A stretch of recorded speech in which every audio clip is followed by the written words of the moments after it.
it's Gina with WTI.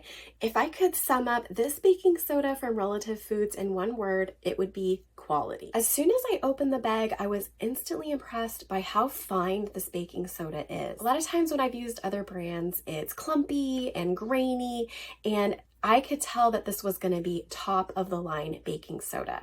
I've been using this gluten and aluminum-free baking soda for a few things around the house and with cooking.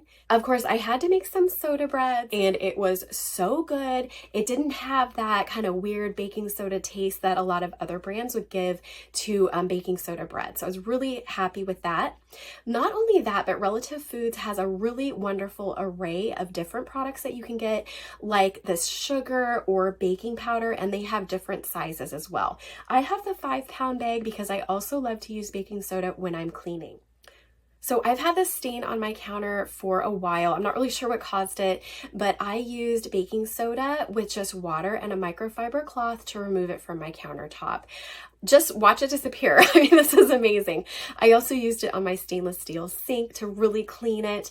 And then I love to use baking soda to wash my vegetables. So I used a few teaspoons and quite a few cups of water in my sink. And then I let my vegetables soak in there for 15 minutes to really remove any kind of residual from it being processed or from growing. And I was really happy with the results from that. If you're looking for high quality products to use in cleaning and cooking around your home, I can't recommend Relative Foods enough. And that's my point of view.